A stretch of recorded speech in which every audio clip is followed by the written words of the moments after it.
I'll also be recording this lecture, so afterwards I'll send the recording most probably by tonight, tomorrow morning for you guys uh, uh, to a web server, and then you can look at this lecture, whatever we are talking here, you can possibly uh, watch it again.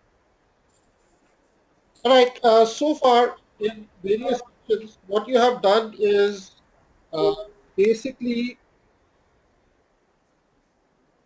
just a second, what you have done so far is other three, basically you've done about two and a half of the Maxwell's equations, and what you have looked at are fields which are static. So far you have done a static field.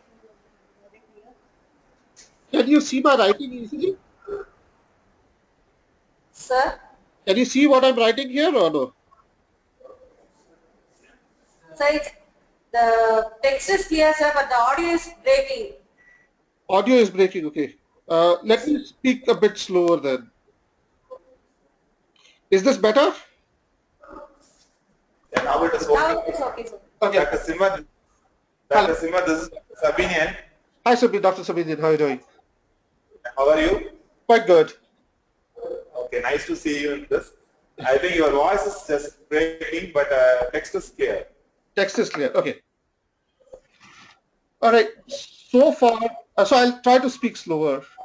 So far, what you have studied are the static fields. You started with the Gauss law, which is basically saying that if I have a charge, which is your source, then if I create a surface which is closed around that charge, a surface which I cannot penetrate through without making a hole through the surface, then the electric flux over the surface is given by the charge density.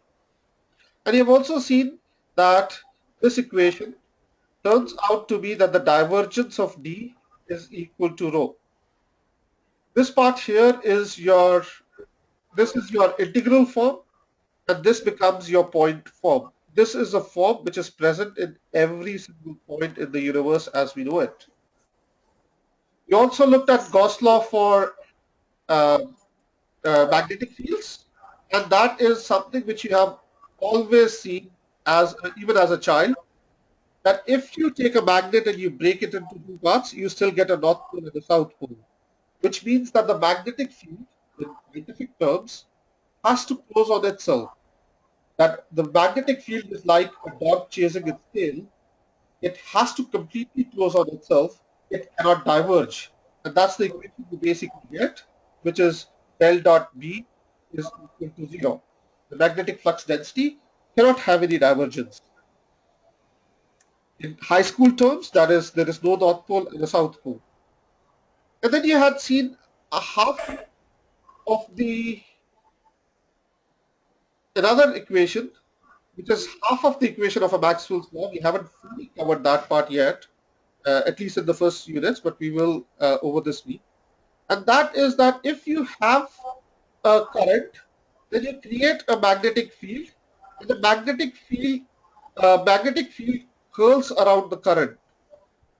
And if I create a current, the current creates a source, and that source, current is a source, and that creates a magnetic field, and the magnetic field has to curl around it. It's like if I take a water sink, fill it with water, and open the stopper up, the water would go around in a whirlpool as it goes through the sink. So the magnetic field has to curl around it.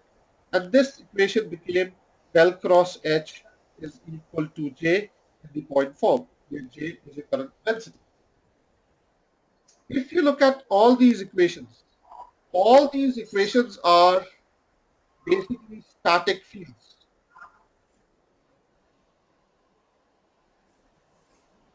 There is no time variation happening in these fields.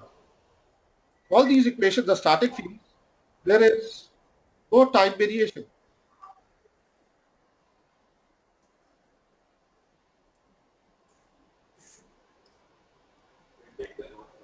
You put a charge, you see how the electric field is being created. You put a current line, you see how the magnetic field is being created. Now the question comes is what happens if the fields or the sources are time varying? That's a question we want to answer this week.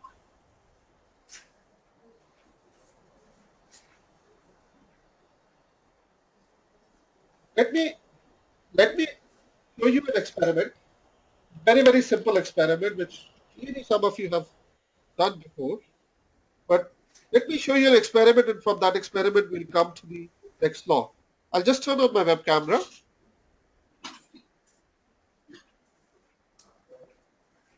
And what I have here is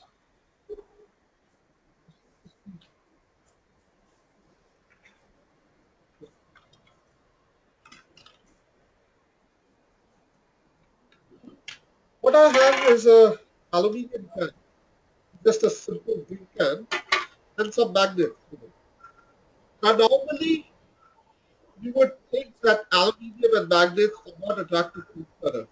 If I put magnets next to it, to an aluminium, it should not be attracted.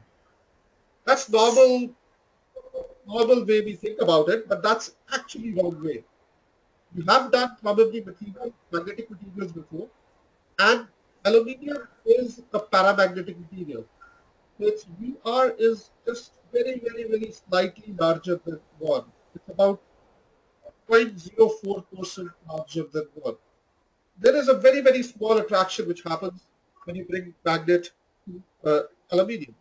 But normally we see nothing will happen. If I bring this magnet and I slowly spin it, you see that if I slowly move it around, you see there's some kind of a new force happening.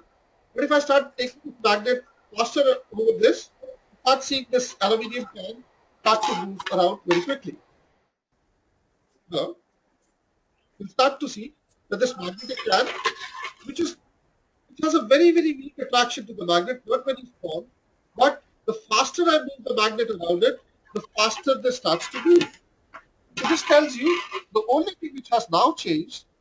Previously, when I was bringing a magnet close to this aluminium can, previously when I was bringing this magnet close to an aluminium can, I basically had a static condition. The magnet is your source of aluminium is a material. It's not much force which is happening around. But now when I'm moving the magnet fast over this can, when I'm moving the magnet fast over this can, you start seeing that there is some new force being created. And the only thing which I have changed is a time variation. As I'm moving the magnet over this can, there is a time variation of the magnetic field. The magnetic field does not remain constant over that can. There is a time variation. So that's the only thing which I've added. And this very simple experiment tells us that when we go to time variation, the answers should become there should be something new which is added to this case which we have so far. All right, let's understand what that is. We go to that. Let me change the color of the pen so that you may see it better. And this law is called the Faraday's law of electromagnetic induction.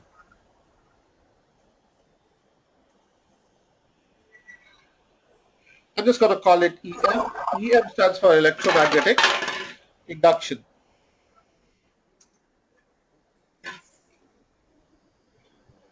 This is the law which I'm going to see what happens when there is a time variation of the magnetic field. So this law relates to how is current created, how uh, how is an electromotive force created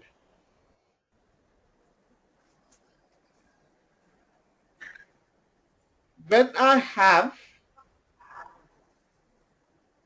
a time varying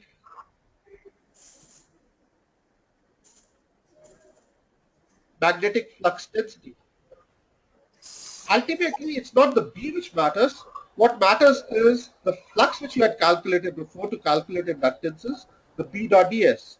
So how does magnetic flux This magnetic flux, if the total magnetic field cutting through this circuit is changing with time, how is an electromotive force created? That is related by the Faraday's law. Let's consider a circuit.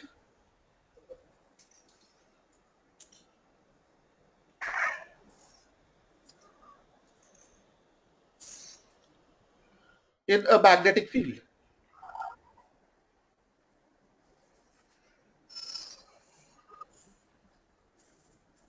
So I have a circuit, just some kind of a closed loop, and it is surrounded by a magnetic field, and there is some B present in space with respect to the circuit. What Faraday's law is that if I calculate the total flux, this is the circuit over here. The circuit has a certain cross-sectional density, which would be in this region, the cross-sectional area, which would be in this region. And with respect to that cross-sectional area, there would be a magnetic flux within that area, which would be given by pi. You have seen this in your calculation of inductances, pi b dot d now. So I go to a small element here, I create a ds surface, and then I integrate this phi dot ds over this whole shaded area. That gives me my magnetic flux. If this magnetic flux is changing in time, then what Faraday's law states is that there is going to be an induced voltage across this circuit, and that induced voltage V induced, many times we also call it the electromagnetic force, is going to be E dot dl, would be given by the time variation of the magnetic flux d pi by dt. The time variation of the magnetic flux would create an induced voltage across this, and the voltage would be created such that there would be a negative here. So what Faraday's law, and all these have certain interesting points we have to consider. One thing you notice, let me write this Faraday's law again. So Faraday's law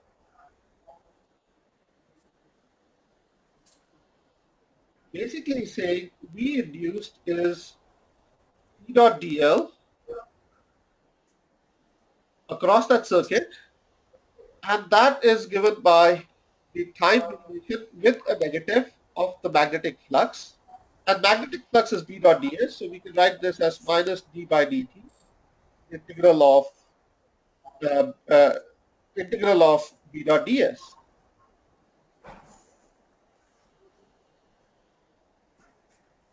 Now, one thing you should question very quickly is when you were doing electric potential, if you remember from I think unit, if you were doing electric potential, your electric potential was given as the electric potential was minus of going from 1 point to 2 E dot dl. And you notice in Faraday's law, when we are calling this induced voltage, this is the voltage which is induced in the circuit.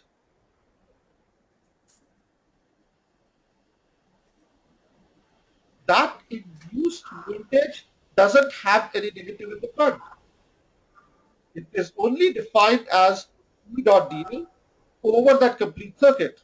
That circle just basically tells me that I have to go completely over the circuit. I have to start from one point, go over the circuit, and come back to the same point to be able to do calculate the induced voltage. Why is there no negative?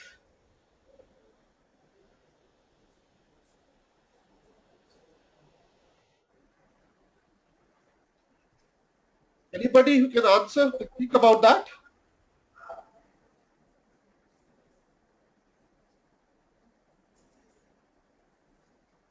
why in Faraday's law we don't have any negative in front of E dot dl, the term, the induced voltage we are creating. When you think about it, this is not the circuit you're doing, this is acting like a battery. So this circuit which I have, where I have this B, which is changing in time, and it's saying that over this circuit, I go from point 1, I travel over and I come back to point 2. V is changing over time. I would create a V induced. This Faraday's law, if you notice, is happening. This is as if this circuit is acting like a source or a battery,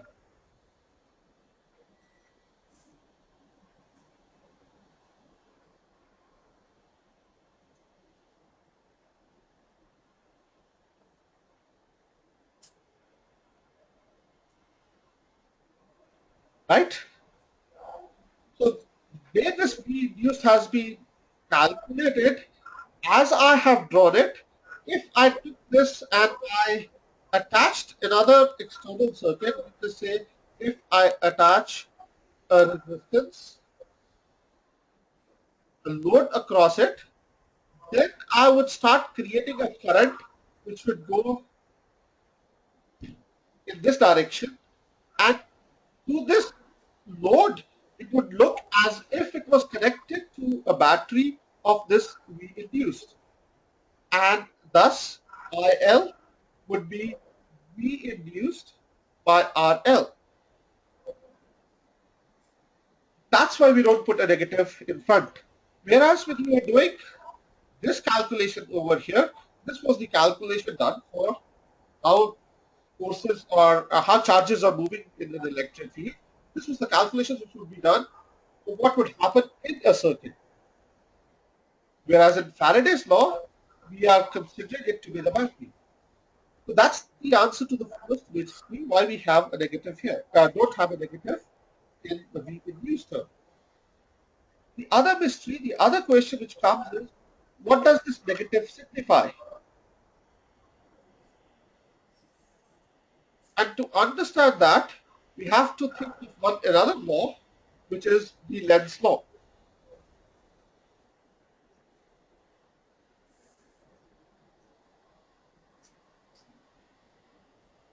Again, Faraday's law we have said is V induced minus d phi m by dt.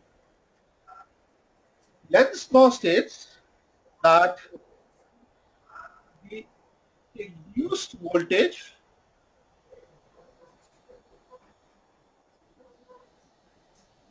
is such that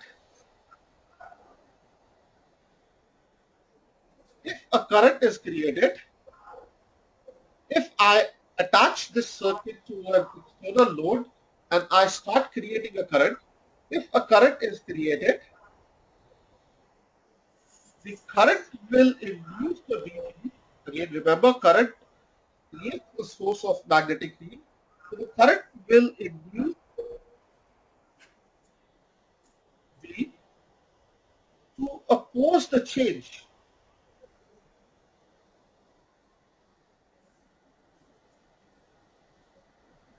which is creating it. So if the magnetic flux is decreasing, if phi m is decreasing, current IL will be such that induced V will try to keep phi m constant.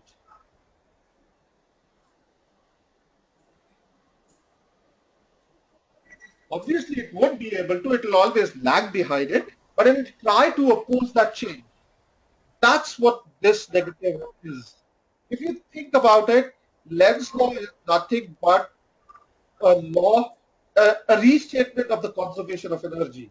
That the energy which we are creating in this electric field, which is being created around this magnetic field, as the magnetic field is changing in time around the circuit, We have created an electromotive force induced, which can start generating current if I attach a load across the circuit. Then what will happen is that this energy which I've created in an electric field should be coming from somewhere. That energy should be coming from the magnetic field. So the things would happen such that this change is tried is opposed. That is what this negative is. So V induced is minus d phi m by dt. This is but nothing but the statement of the Lenz's law that the induced voltage is going to create a the change of flux with time is going to create an induced voltage, which is going to try to oppose this change which is going to happen. Do you have any questions so far?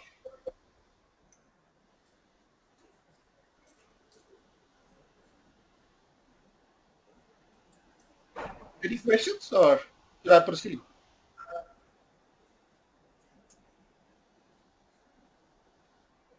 All right, let's proceed then. The next question which comes is, how does Faraday law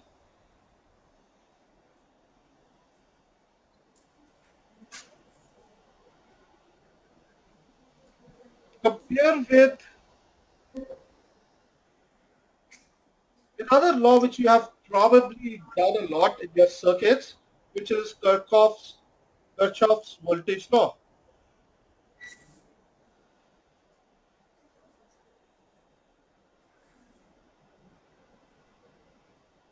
Notice what we are doing here.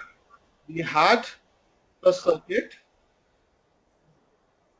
There was a B field in the circuit within that cross-sectional area, which created a flux, and we said that V induced is equal to minus d phi m by dt.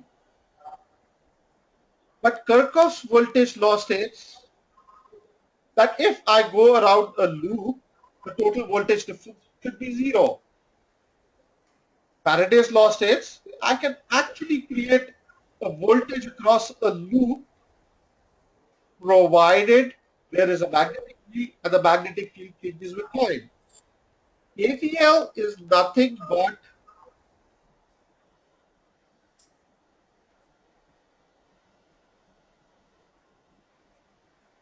a limited edition, a limited version of Faraday's law.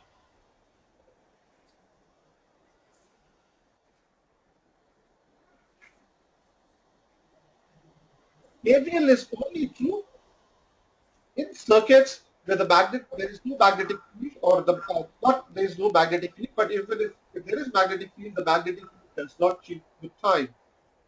That's the only place where KVL is true.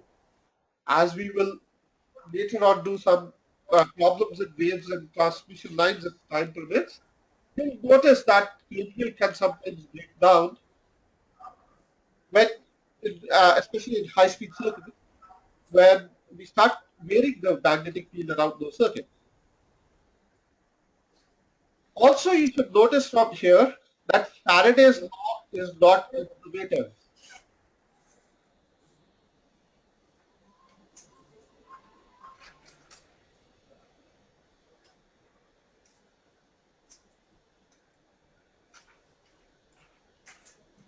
Faraday's law is not a conservative law.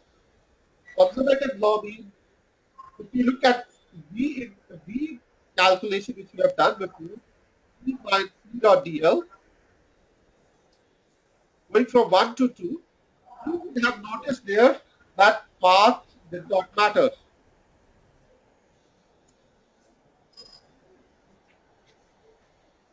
If I had gone, then let's say there is some electric field,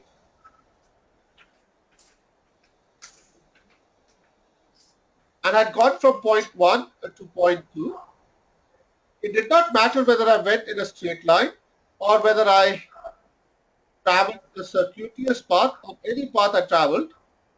The potential difference which you calculated for electric field was always going to be the same. The path did not matter. All what mattered was what was the potential at point 1 and what was the potential at point 2. That's not true for Faraday's law.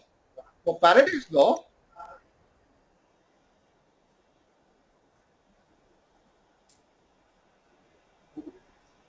V induced is E dot dl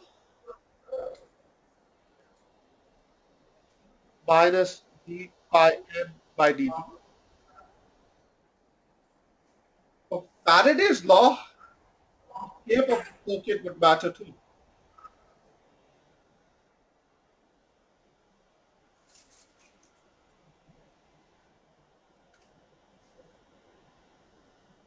And you can see that if I have a magnetic field in space here, which is changing with time, let's just take a very simple case. The magnetic field is changing with time.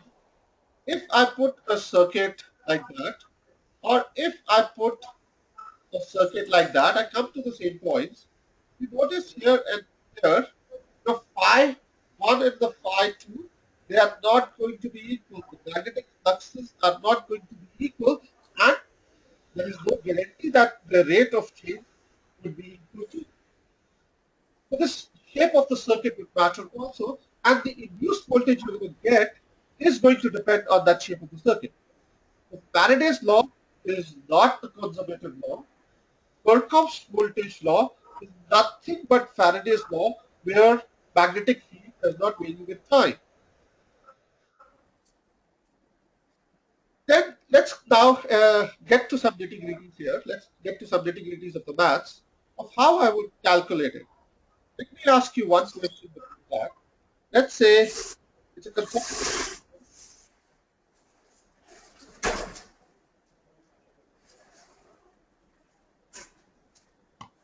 I have a circuit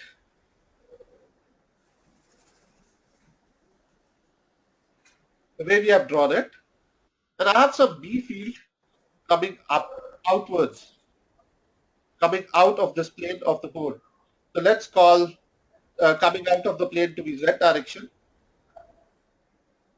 And I have B field which is changing with time and is coming out on the Z direction. The Z being coming out of the board. Because of that, the flux is changing, and I create a voltage which is like that, plus and minus. If I allow current to go through, the current outside would start going this way, and this current would now start going in this direction. The conceptual question now to understand is B increasing or decreasing with time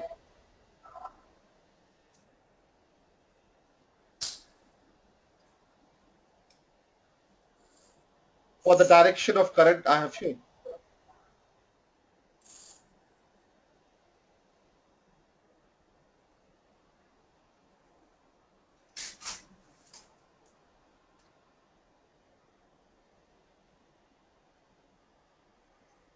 I'll let you think for 30 seconds or so.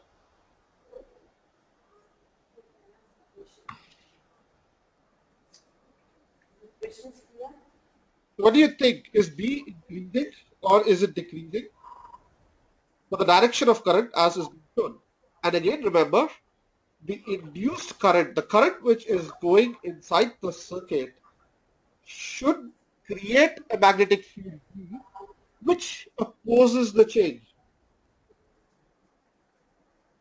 So what do you think that current is doing inside the circuit? Is it creating B coming out of the board? Is it creating B going into the board?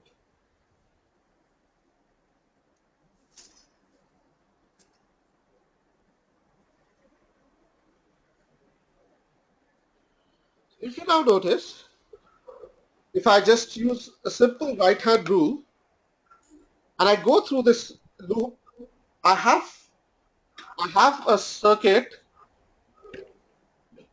Let's say this is my circuit. Can you see that line? Just let me turn it on. I have this, let's say this is the,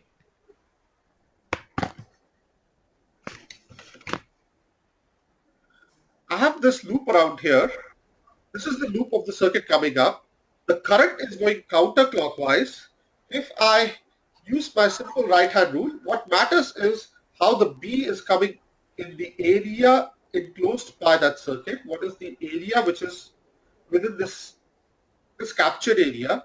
If I apply my current, it's telling me that this current is going to create an induced field which is going to be pointing upwards.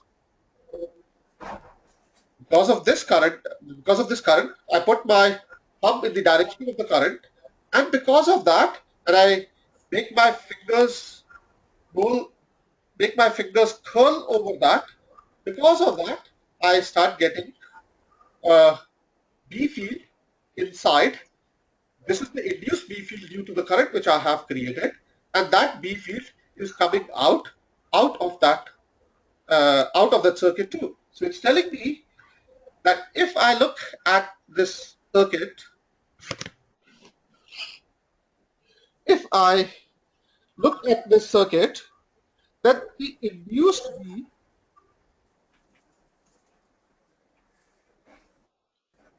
is in plus Z direction. And remember, Lenz's law states that this induced B has to be in a direction such that it opposes the change. So this induced B, if you now notice, is trying to increase the magnetic field coming above the circuit. So it's telling me that Bt should be decreasing with time.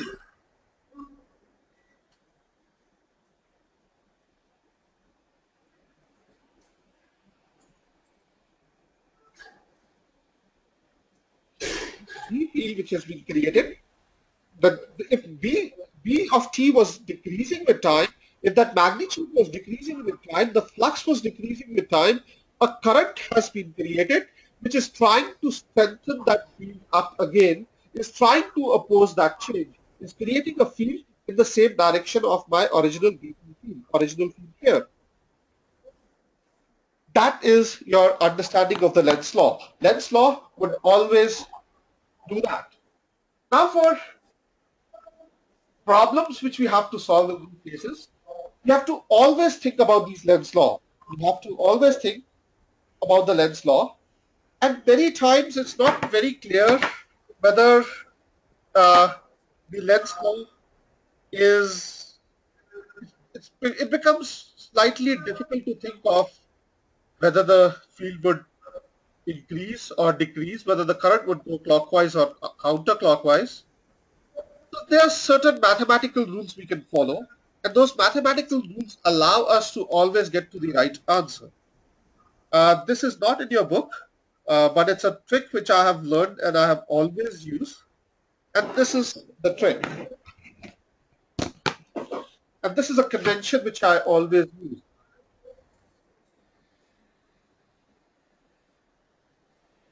Again, remember, Faraday law states V induced is integral of E dot dl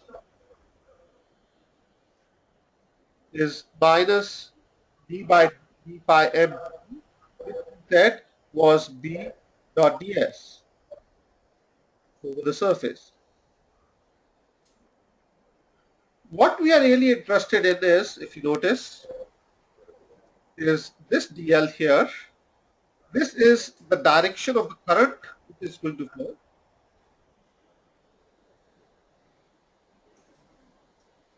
And if we go back to this previous diagram,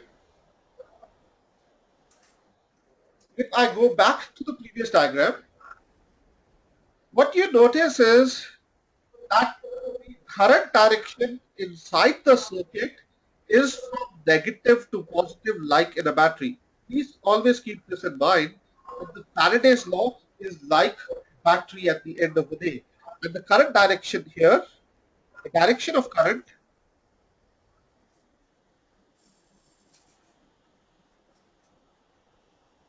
is from negative to positive value of V.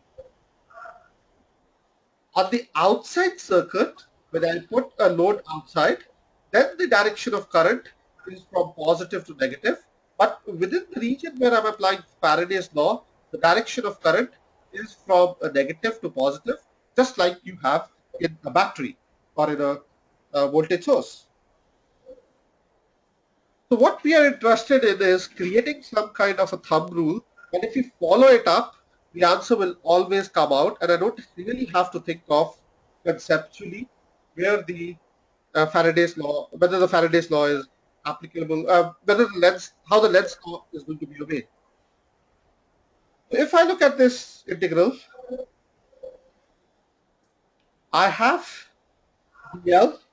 This element is over which I am integrating my induced electric field, which would ultimately be the direction of the current. And I have this ds, the surface area, surface normal on the circuit.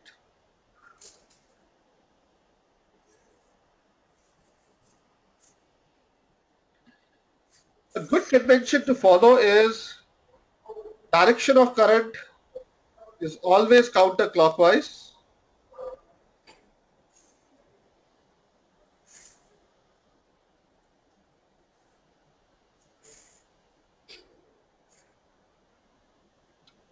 and the surface normal always out of the mode.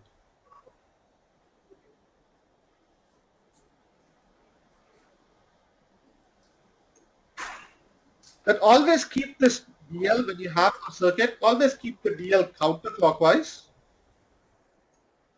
going against the clock direction. And in that case, when that happens, the ds you have to choose would be always out of the mode.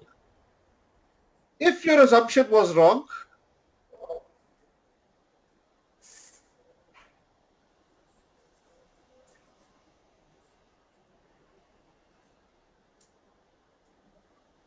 you just get a negative in front of the induced.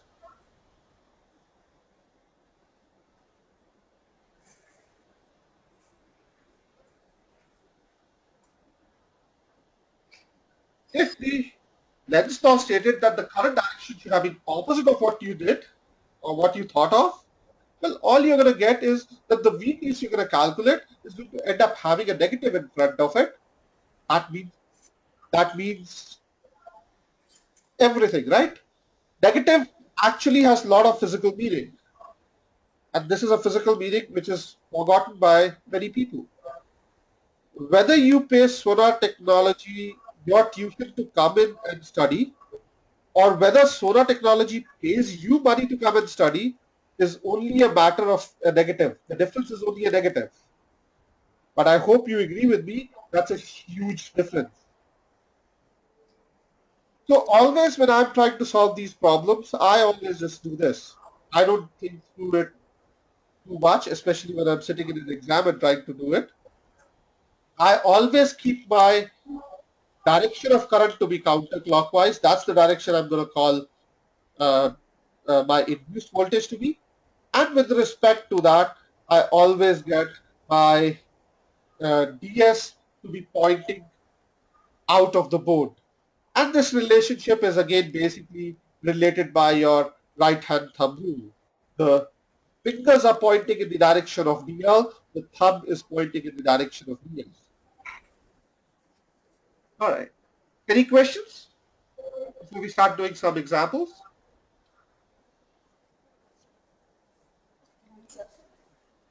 All right. Let's No questions, sir. all right. Clear. Let's continue talking about this for one more time, and then we will start doing some examples and we'll start looking at some problems. Uh, One thing we want to quickly point out is what is the point form of this equation?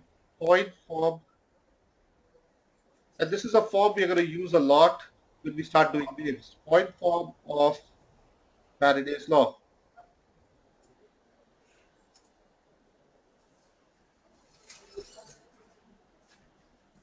When you have seen that the integral form,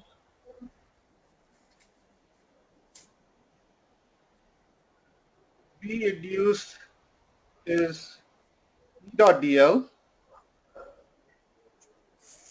minus d pi m by dt or minus d by dt of B dot ds. What this is saying is that if I have a change of B with time, if my B is changing with time, I am creating an electric field. So I am definitely creating an electric field, but that electric field is looping around this B. So what I get is the equation which looks like that. That I create curl of E, which is looping around B, which is trying to turn around B. That's how I get the electric field. This is your point form and becomes your fourth Maxwell equation.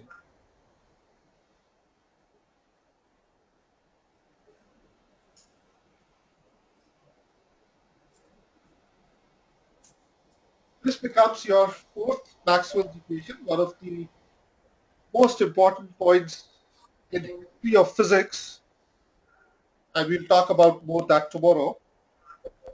But what this equation is saying is that if my magnetic flux density B is changing with time, if this part here is changing with time,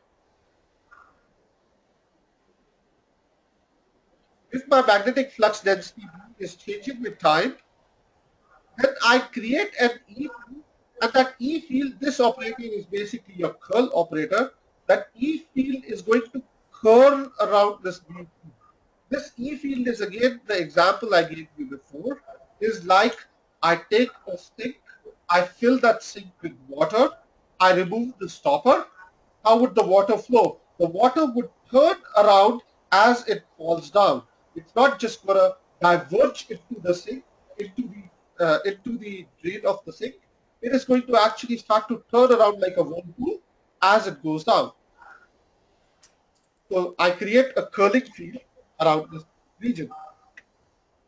That becomes my point form, and we'll take a look at this point form more from next class onwards. But let's now start doing some cases of Faraday's law. Again, just to remind ourselves, Faraday's law states B induced is minus B by d of phi m and minus d by dt of B dot ds.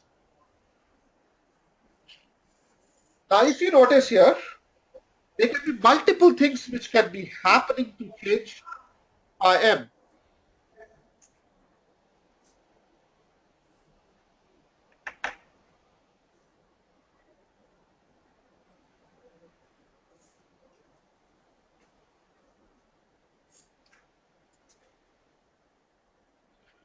One way that is your B field is a time varying field. B varies with time.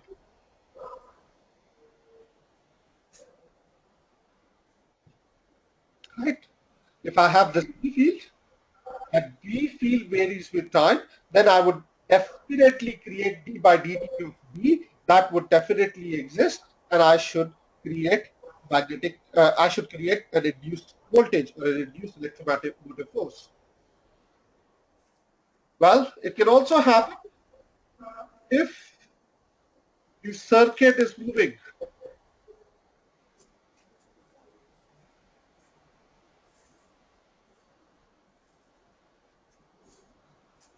Which would be the case when either B dot ds changes, and we'll look at that too later on. This dot product changes. B may not change, the total surface area of the conductor may not change, but the conductor may be rotating about in the B field. But the dot product would change. What I just described very quickly is how the turbines are working. You have a magnetic field, you have a coil, the coil is rotating inside the magnetic field. Or either B dot TS changes or the circuit is moving. Circuit is changing.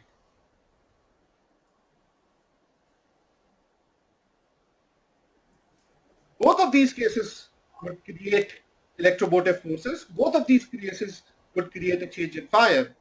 And the third case is both 1 and 2 would be happening at the same time.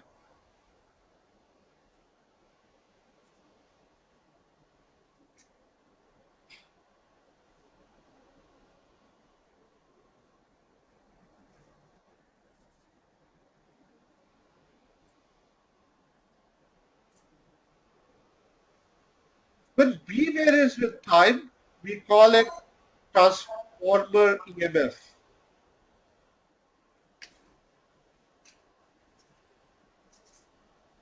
EMF is electromotive force. Uh, I think your book clearly defines that term, so I won't write it up. But when B varies with time, we call it the transformer EMF. When circuit is moving, we call it motional EMF.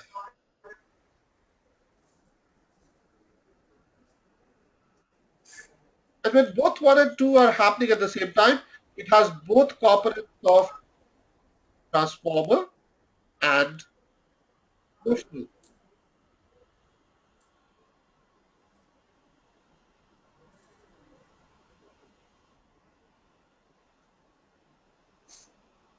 So let's take a few cases one by one of each case, and then let's see how we can calculate the magnetic, calculate the induced voltages or the induced currents which happen. Let's start with the motional EMF, transformer EMF.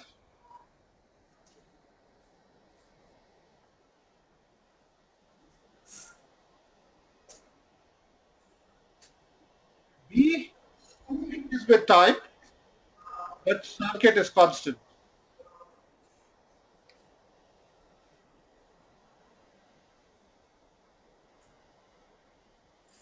Then if I look at B induced, we had said that was minus d by dt of B dot ds. Circuit is not changing, the surface area is not changing, the surface area here is not changing at all. So the time variation is only happening on B. This can be taken inside. Again, remember integrals and differentiations can be swapped. I can call it minus d by dt of ds. If circuit has n terms,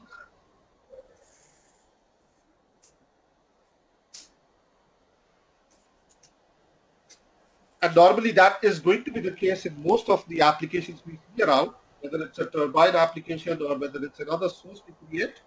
If circuit has n terms, then V induced just becomes minus n of dt by dt of ds.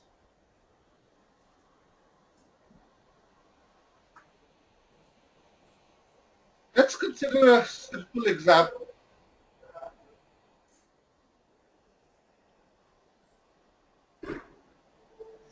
Let me go to a new slide. So basically what we're going to try to do is see how to calculate this. And remember again, the polarity of V is important.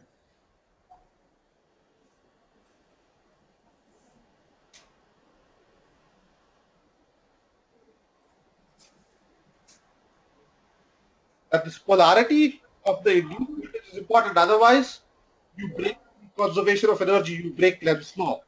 We have to be careful of that polarity when we are trying to do these calculations. All right, let's go to a simple example. I have a loop.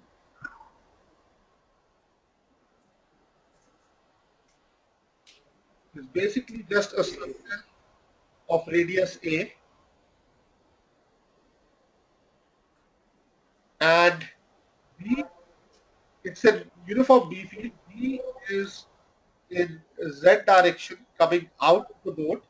So let's say your I am X here, Y direction Y, and Z is coming out of the node. So B is in Z direction and is given by B dot sine of some omega t over here. There are n turns of this wire. Calculate calculate the induced voltage, and let's figure out, once we calculate it, whether it tries to obey the sine law. We plot it out and we'll try to figure it out. So again, remember, now when we start doing this calculation, is that this is a battery, and as I said, I'm always going to follow clockwise current, clockwise DL, and I'm going to follow uh, uh, uh, DS pointing outwards. So I'm going to call, sorry for this, I'm going to call that the induced current is going to flow this way. This is the direction of DL. It's going to go this way. Induced current is going to go this way. And because of that, my DS element is going to be coming out of the mode. DS is coming out in this direction. So my DS element is the small surface element, but in the direction. If the current is flowing counterclockwise, again remember this is a battery. This must be negative potential. This must be positive potential with respect to the current which I have created.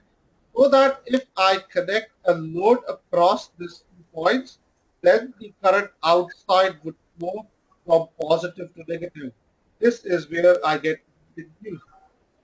So the calculation which I'm going to do is going to assume that the polarity is positive up there and negative up there. And in this case, the polarities will keep on changing because we have a time varying sinusoidal function. But that's what I'm going to assume. If my the position is wrong, that's fine. All I will get is another negative in front of my answer. Let's calculate V induced. V induced, we said, was minus n integral of dv by dt ds. If I do the derivative of my magnetic field, it goes z, that's a simple derivative, omega v dot cos omega t. And this is still pointing in that direction. So my V induced is minus n integral of z omega v dot cos omega t dot s in z direction. This is just one, they are in the same direction. And if you notice now, this is a constant, this is a constant, this is a constant. Nothing varies within the integral. These all values are constant in the xy plane over which I am doing this ds.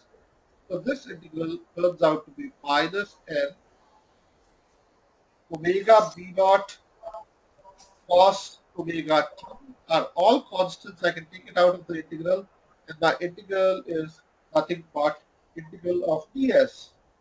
And that integral is nothing but the surface area which I have enclosed by that circuit.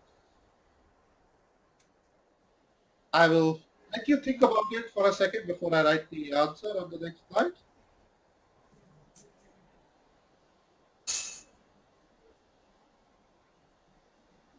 All right, so now if you look at P induced, that turns out to be minus n v dot omega cos omega t, and the surface area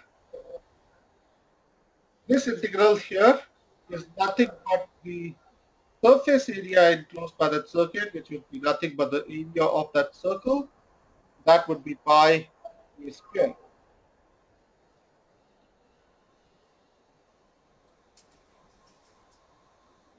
What does this negative tell you? Well, let's plot this V induced out. This V induced, let's plot B and V induced and see what happens. If I was plotting the B value, the time, B value we had seen was going as sine omega t. As time was changing, this was going as sine omega t. The B value was going something like that, is that this was B naught minus B naught, and it was repeating over 2 pi by omega naught. This is my sine omega t. Now if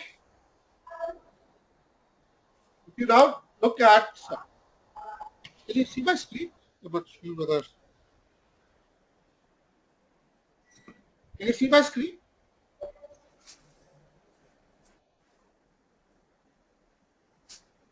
Hello? Yes, sir. Can you see my screen?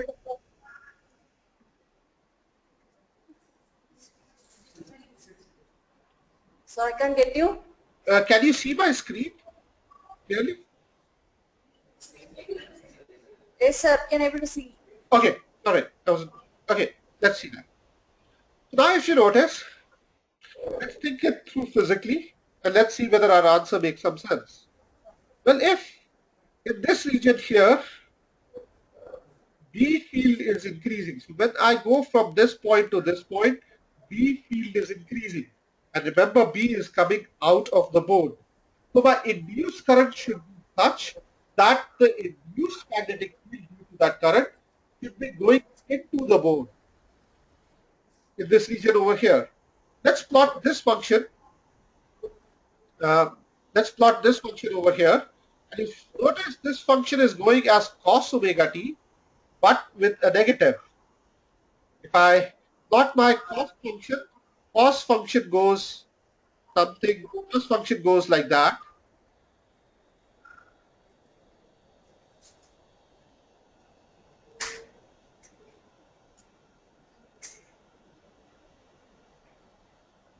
Right.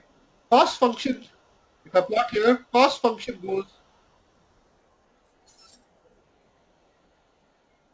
goes like that. But because there is a negative,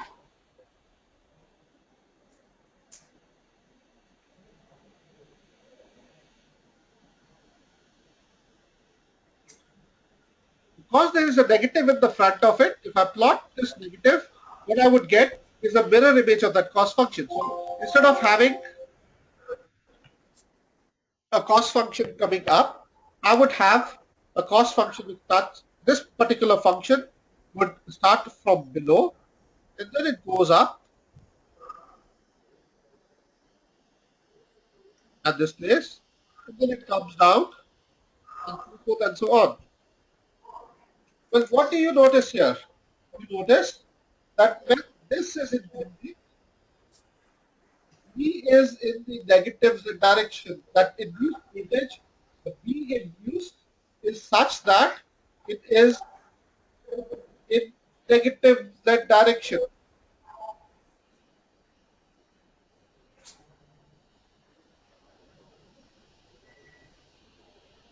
B induced is in the negative Z direction at that place. What is this B induced doing?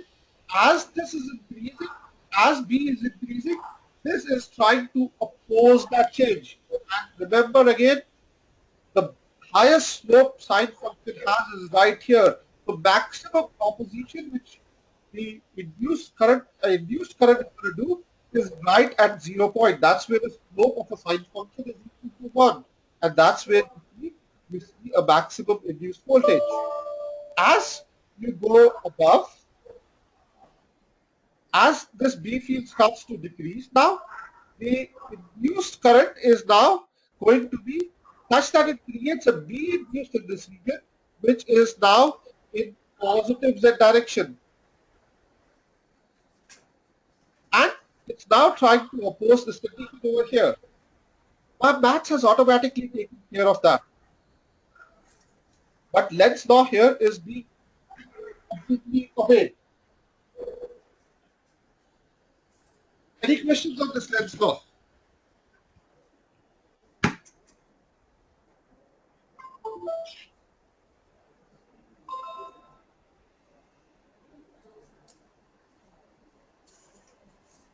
But you clearly see, I hope you see this effect that when my B field is increasing, my induced voltage was such that it created a current where B induced would be in the negative z direction.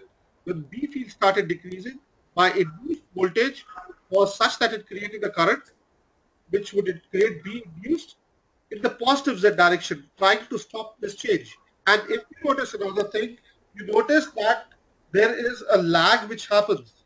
When this is maximum, this is actually zero. When this is zero, this induced voltage is maximum. Also, keep in mind, induced voltage is maximum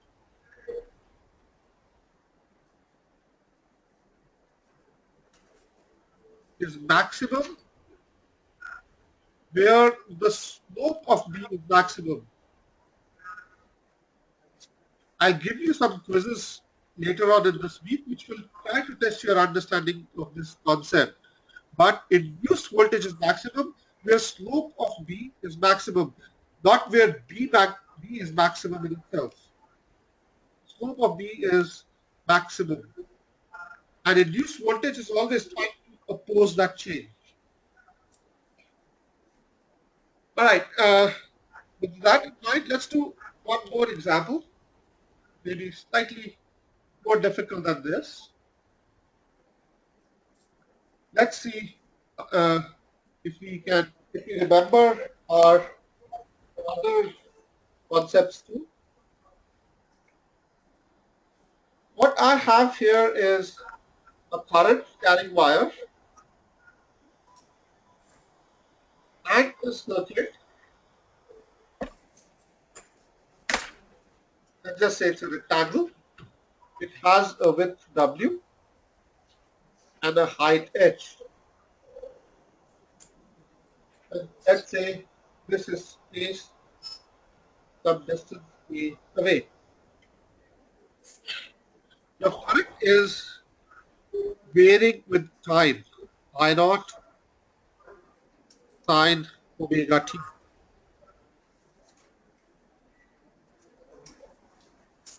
Calculate V induced in that circuit. And let's just assume n is equal to 1.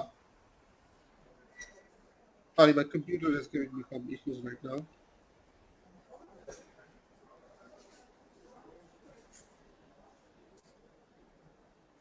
Calculate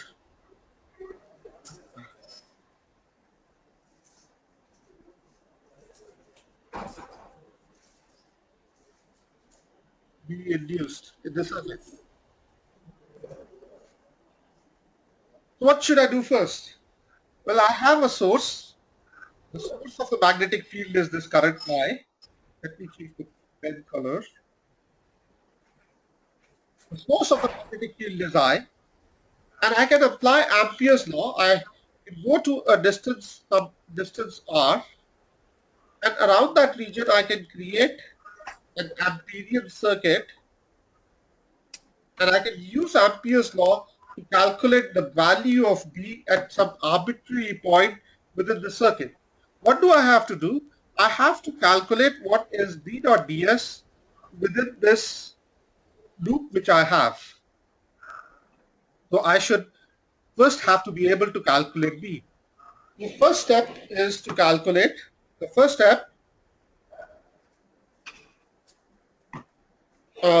step is going to be to calculate my B due to this current I at R. So let's apply Ampere's law. And I hope you remember this law. But Ampere's law would state that integral of B dot ds on that red circuit which I have created, sorry, B dot dl, on the red circuit which I have created should be equal to mu naught times I enclosed, the current which is enclosed within that circuit. B is going to be constant. This problem, this wire, single wire which I have, has constant B around it, has a cylindrical symmetry around it. Anywhere I go on a circle around that wire, the wire looks exactly the same to me. The solution of B should look exactly the same to me on a circle. And we know that B field has to be curling, B field has to be rotating and closing it on its own tail. Then the only way that symmetry can be maintained is if B is making a circle around it. So I make a circle, I did that, and over that circle B has to be constant, so I can write this as B 2 pi r is mu naught I enclosed, which is mu naught I. So B is mu naught I by 2 pi r.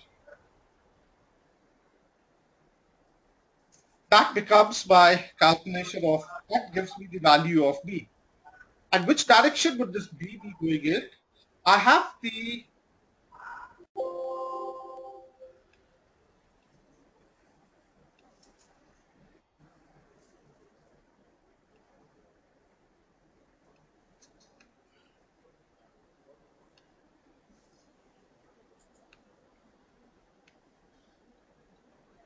So I have, let's say, my pen here is the current carrying wire.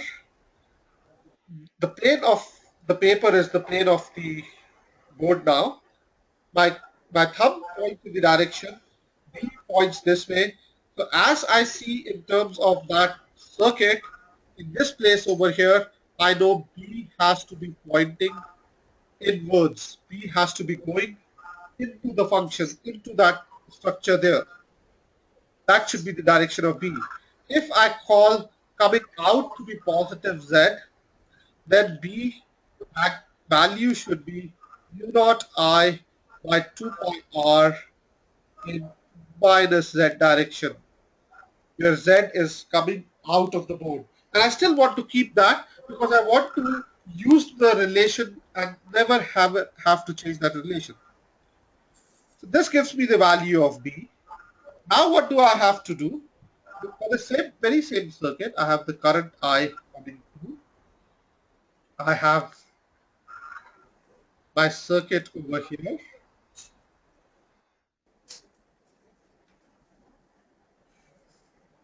What I have to now do is I have to be able to calculate my phi m, which is B dot ds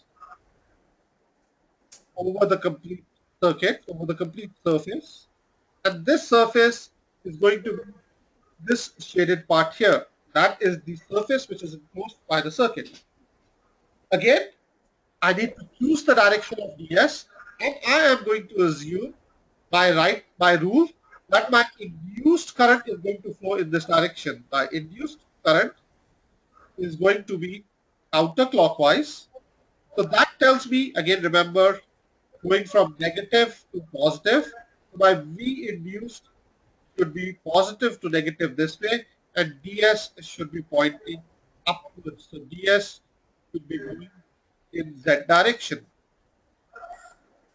Now what I have to choose, I have to figure out is how do I choose this value of ds? How do I choose the surface element?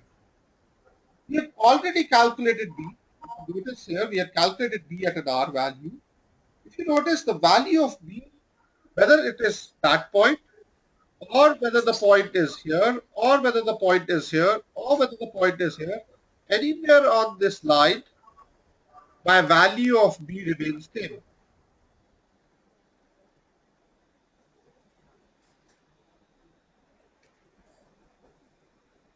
That tells me I should not have to integrate it over this region here. At least all these points are individual points. So all I need to now do is create a differential surface element, but my B value anywhere on this line is the same, but B value as my radial distance changes, B value as my radial distance is changing.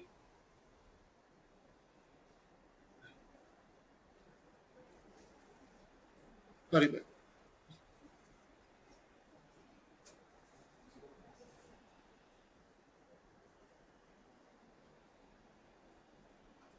Just a second, the pen has stopped working.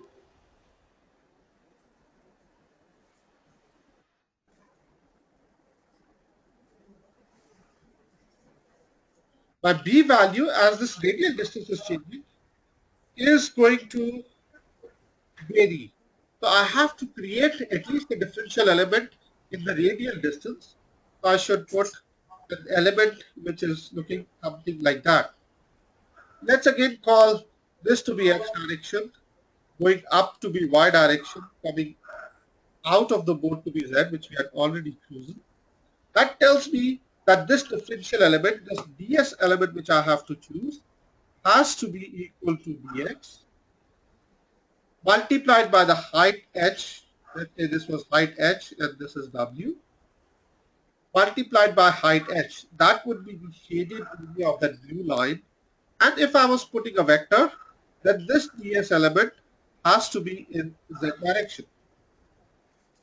So now I have figured out what my ds element is. After that, now all I will have to do is do the maths of it.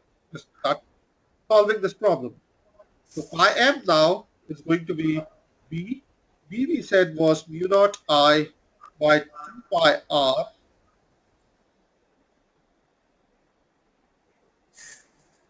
and r, let's call, because we call this to be x direction, let's call this distance, which we had said was r, to be equal to x.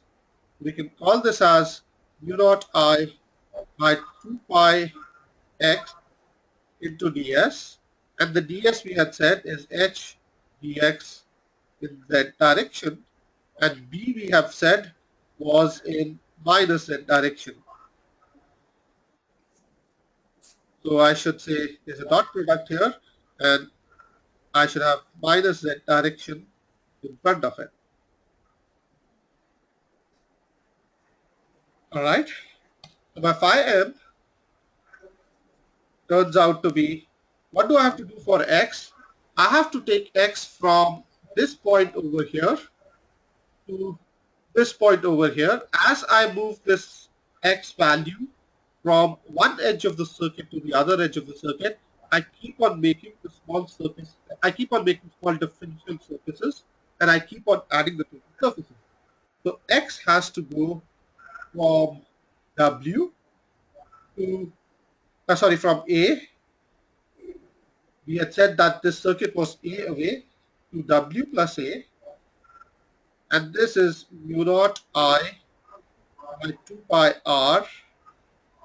R we had said was X, mu naught I H dx, and I have minus Z dot Z, which makes it minus 1.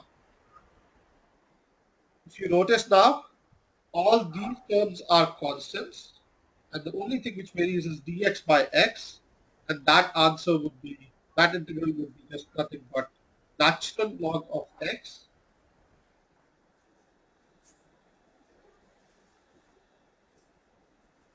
So I can add that term. Let me just add another line.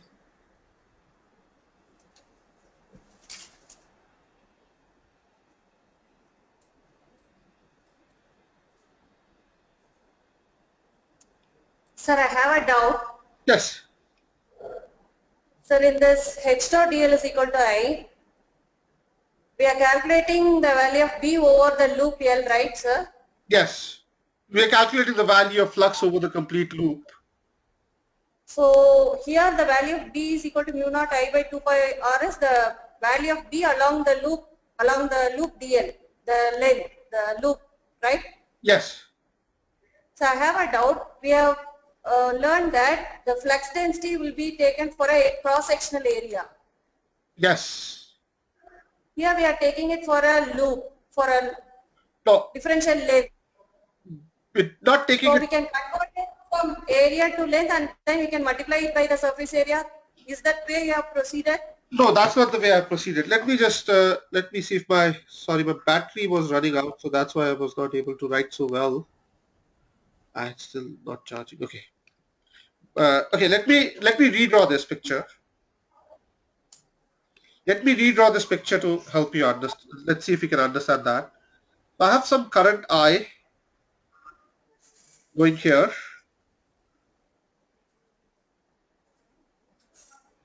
and I have a loop kept close to this current I, which was some distance a away. The flux which I have to calculate, phi, is on this loop, which is what we had said was integral of b dot ds. It's not a closed loop. Integral of b dot ds. The flux which I have to calculate is the flux which is enclosed within this surface area of the loop, within this shaded cross-sectional area. That's the flux I have to calculate, which is cutting through this loop. Is that good? Yes, sir. That part is good, right? This Yes. B is created due to I. Yes, That sir. B, Clear. that B value is going to change if I am at this place, or if I am at this place, or if I am at this place, the value of B is going to change. Yes. And at every point, I'm going further and further away from the loop to calculate B. To be able to, as I go further and further, the value of B is expected to decrease for a current carrying line. So that means that this flux is going, the differential flux, if I take the flux going through a small area, small differential area, that value is going to change as I go to different parts of the circuit. So what we did was, in step one, we said that because this current carrying wire, I do not know what the B field right now is. So in step one, let me find out with respect to this current carrying wire. I have this current carrying wire I here.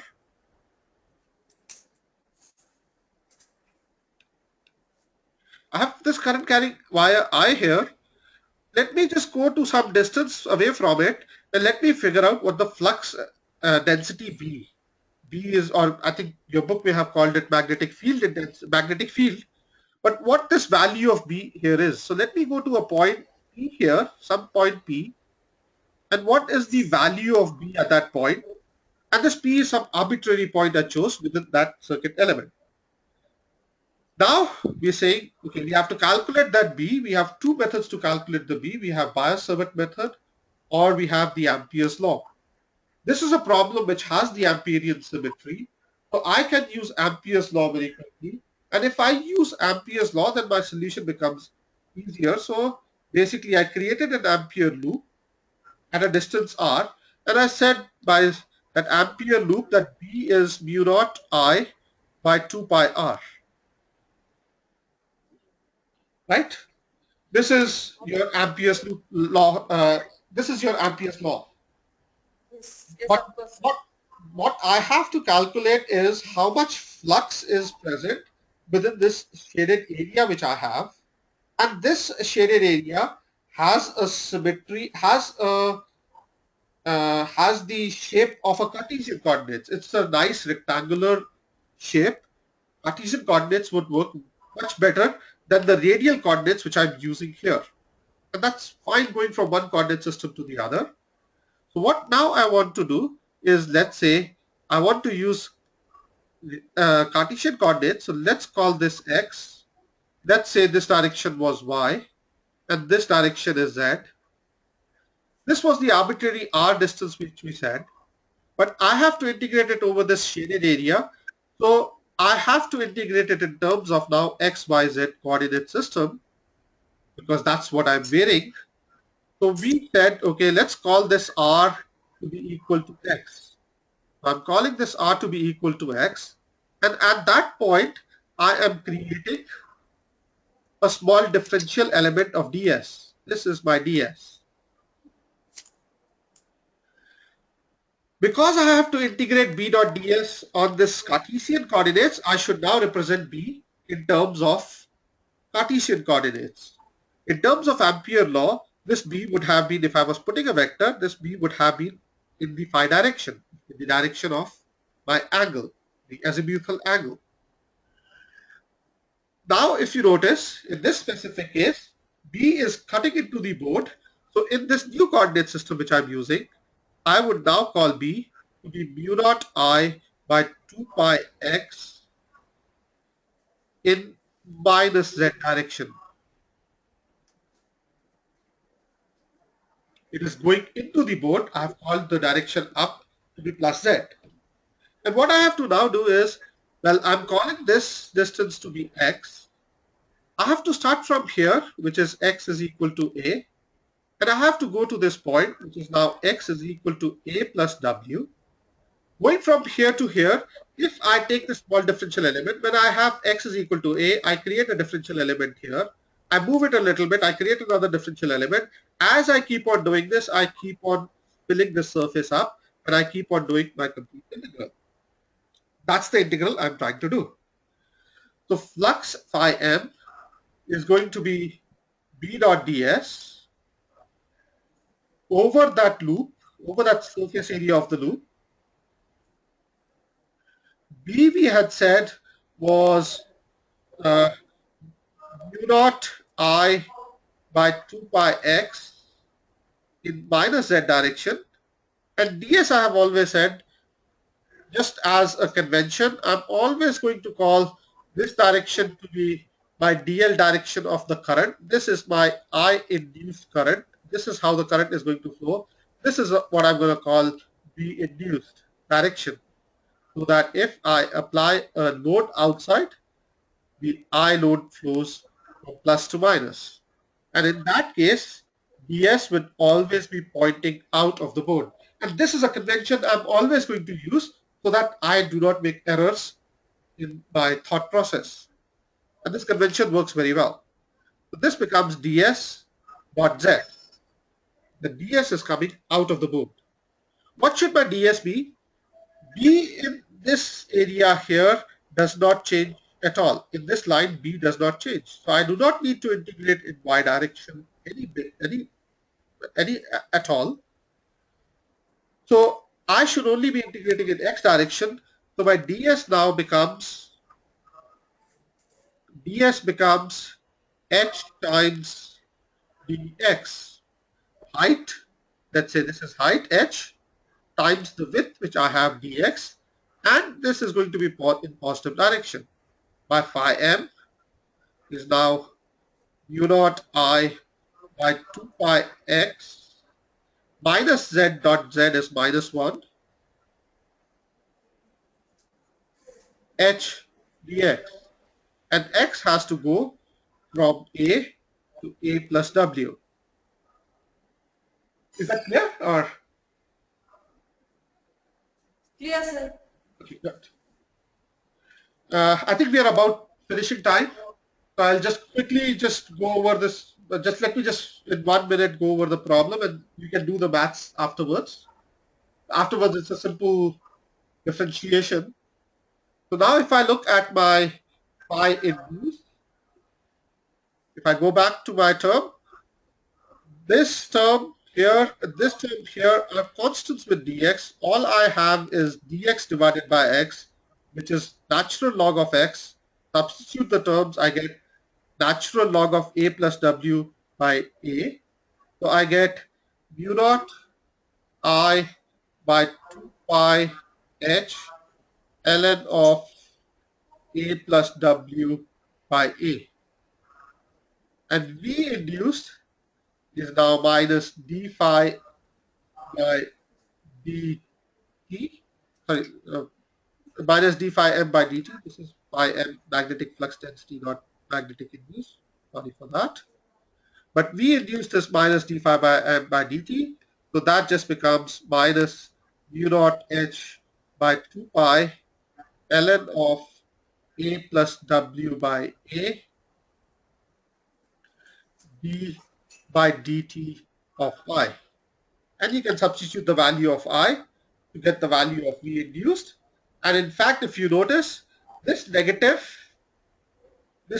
which is staring in your face is again telling you that the initial direction was opposite.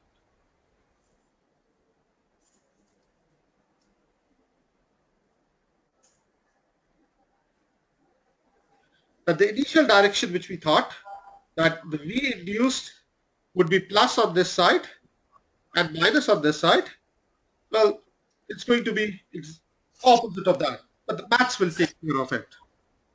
All right, let's stop here. Okay, sir. And uh, uh, I think that would be good. It's a good stopping point. What we would do tomorrow is extend this further, extend it to start including the effect of the transformer. So we'll do a few more examples of the transformer EMF. Uh, we'll see what happens if now I start changing the circuit around. How would a turbine work, for example? How would things happen if I take a loop and I rotate it about in a magnetic field? How would that change around? And then we will finish the Maxwell's equations. We'll see how we can complete the Maxwell's equations. And tomorrow we'll fully appreciate the genius of Maxwell and the whole revolution he brought in uh, over the last 100 years. So Okay, that's sir. Continue. any questions?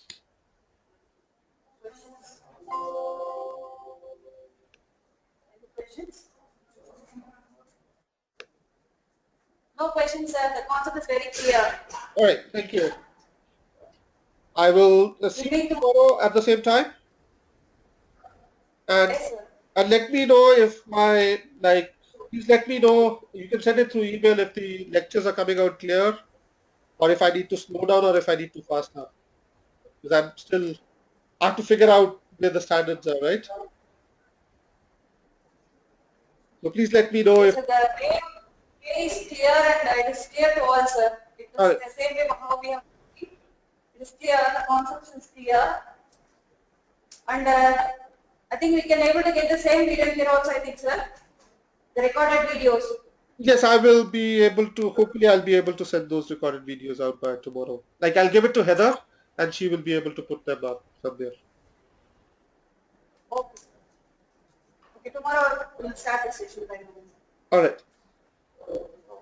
Thank you. All right. Thank you.